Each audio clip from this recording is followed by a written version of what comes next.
समर्पण न्यूज के सभी दर्शकों का एक बार फिर से स्वागत है। हम इस वक्त मौजूद हैं जनपद प्रतापगढ़ के थाना क्षेत्र जेठवाड़ा, क्या नाम है गांव का, गोपालापुर ग्राम सभा में। यहाँ पर एक दुखद घटना हुई है। उनके परिजन इस वक्त जो है पीएम के बाद लाश उनके घर पर आई है। आइए जानते हैं उनसे पूरा मामला क्या है। क्या नाम है आपका? पारसनाथ जी जायसवाल जी। ये बताइए कि ये जिनकी लाश पड़ी हुई है कौन है आपके? मेरा लड़का है। आपके बेटे हैं? घटना किस तरह से हुई, जानकारी है आपको? घटना इस तरह से हुई सर कि इसको यहाँ से बुलाया गया शाम को 9:30 बजे करीब। जानकारी कौन बुलाया था? कोई लेडीज बुलाई थी। लेडीज बुलाए थे? हाँ। जी, आगे? और क्योंकि रामगंज बाजार में हमारी दुकान है, दुकान के बगल उसकी लेडीज का घर है। किस चीज की दुकान है? किराना की दुकान, किराना स्टोर है। हाँ जी। तो कितने वर्षों से है? एक कम करीब 6 वर्ष हो गए। आपका बच्चा ही चलाता था? हाँ, बच्चा भी चलाता था। सब जानते हैं, दुख है तो ये नहीं बोल पाएंगे। मैं उनका बड़ा भाई हूँ। ठीक ठीक भाई। अच्छा, आप इनके बड़े भाई? जी भैया। हाँ, आप बताइए। जो पूछना आप मुझसे पूछिए। ये बताइए, जैसे कि इनके पिताजी बता रहे हैं कि वहाँ पर किराना स्टोर की दुकान थी। जी। तो किराना स्टोर की दुकान कितने वर्षों से थी? सर लगभग 3 साल हो गया। 3 साल से थे? जी।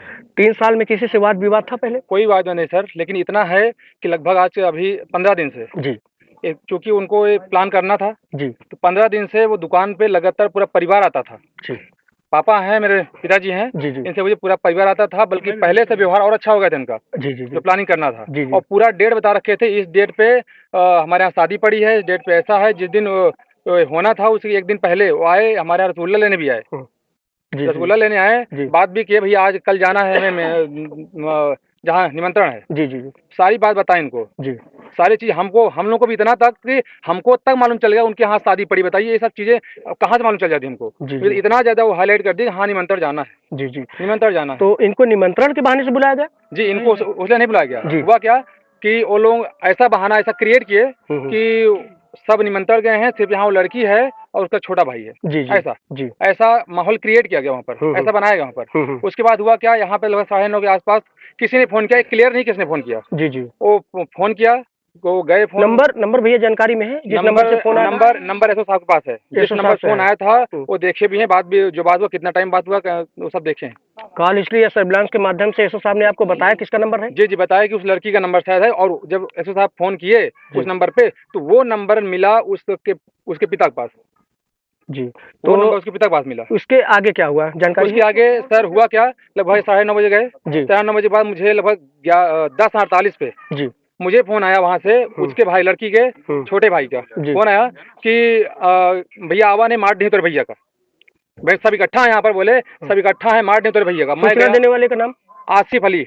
आसिफ अली ने कहा कि आप चले आइए, नहीं तो आपके भाई का कत्ल हो जाएगा। तो आप पहुंचे वहाँ पर? मैं वहाँ जैसे पहुंचा तो कोई सब सुनसान, कोई नहीं था, वही 3-4 लोग थे। कितना समय हुआ क्या, लगभग 10:48 रात को। जी। और सुनिए, जब मैं वहाँ पहुंचा तो कुछ लोग भागते हुए दिखे मुझे। जी, कुछ लोग भागते हुए दिखे वहाँ पर। लोगों को पहचानते हैं? जी, पहचानने में पहली बार देखा था उन लोगों को। अच्छा, पहली बार देखा था। उसके बाद फिर क्या हुआ? उसके बाद हुआ क्या, मैं भाई बुलाया, मिंटू नहीं इधर आवाज आया तो खिड़की झाँका तो देखा वहाँ पे क्या लटका हुआ था।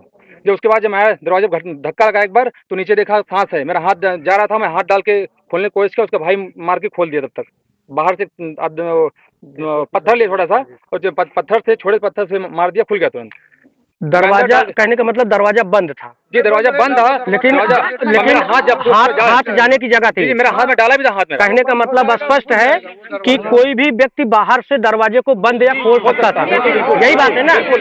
तो इसका मतलब है मर्डर करके उसकी लाश को टांग दिया गया, उसके बाद बाहर आने के बाद खिड़की दरवाजे को बंद कर दिया गया। यही हुआ, उसमें साथी थी। जी। चलिए ठीक है। इस संदेश से स्पष्ट होता है कि जो है उनका मर्डर करके बाहर से कुंडी लगा दी गई ताकि यह महसूस चले कि उन्होंने आत्महत्या की। यही बात है? जी सर, बिल्कुल। तो पुलिस प्रशासन का क्या कहना है? पुलिस प्रशासन का यही कहना है, स्टार्टिंग में हुआ क्या सर जी, एसओ साहब का कहना है, मुझे वहाँ जब मिले बोले भैया जितना भी साक्ष्य अभी तक मिल रहा है उससे लग रहा है कि लड़के ने आत्महत्या किया है जी, ऐसा उन्होंने कहा जी।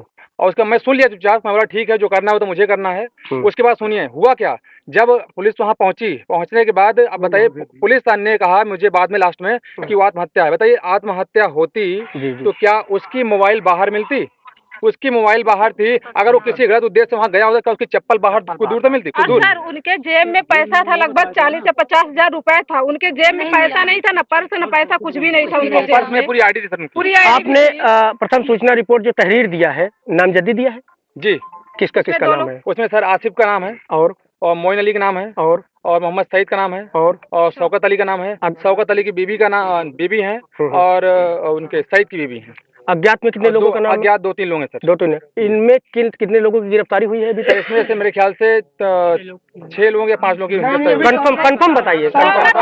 आपको जिसके बारे में जानकारी हो कि ये लोग गिरफ्तार हुए, जिसके बारे में कितने लोग गिरफ्तार हुए हैं स्पष्ट बताइए। लगभग 4 लोग। 4 लोग गिरफ्तार हुए हैं, यकीन है आपको? जी यकीन तो अब मैं गया तो नहीं, यहाँ पर मैं यहाँ हूँ, कहाँ जाते? किसने बताया कि 4 लोग गिरफ्तार हैं? सर ये तो मैं वहाँ जब गया था कल जब मैं शहरी लिखाने गया था, तब उस समय मुझे 4 लोग वहाँ पर दिखाई दिए। तो इसका मतलब 4 लोगों की गिरफ्तारी हो गई है। अभी कितने लोग फरार हैं?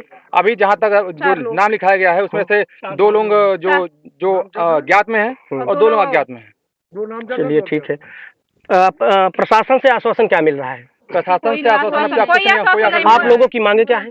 मांगे क्या है सर? अब सबसे पहली चीज, आज सर हमारे छोटे भाई के साथ में हुआ जी, बिल्कुल। कल वहीं हमारी दुकान है जी जी, हम भी वहीं रहते हैं, कल ये घटना हमारे साथ घट सकती है। बिल्कुल घट सकती है। तो बताए हमें सबसे पहले तो हमारे पिताजी को और हमारे लिए दोनों के शस्त्र लाइसेंस चाहिए, और शस्त्र लाइसेंस। उसके बाद सर अब बताइए, इन्हीं के भरोसे पूरा परिवार था। इनके परिवार के बारे में बताइए। इनके शादी हुई है? जी शादी नहीं हुई। शादी नहीं हुई है। तो माता पिता कितने भाई हैं? जी हम 3 भाई हैं। हमारे पिता एज कितनी थी? 28 वर्ष। तो जिस तरह से आप सब देख सकते हैं कि 28 वर्ष में जो है एक षड्यंत्र के तहत जो है इनकी हत्या कर दी गई है। इनकी परिवार वालों की जो मांगे हैं उनमें से प्रमुखता मांग इनके परिवार की सुरक्षा मुहैया कराना, मुलजिमानों की तत्काल गिरफ्तारी और शस्त्र लाइसेंस। और क्या मांगे हैं भैया? और मांगे सर बताया ना आपको कि इन्हीं के ऊपर पूरा डिपेंड था हमारा घर, यही पूरा घर की व्यवस्था। कमाने वाले मतलब यही थे ज्यादा? जी जी, घर की पूरी व्यवस्था। मांगे आपने किसको लिख कर दिया है?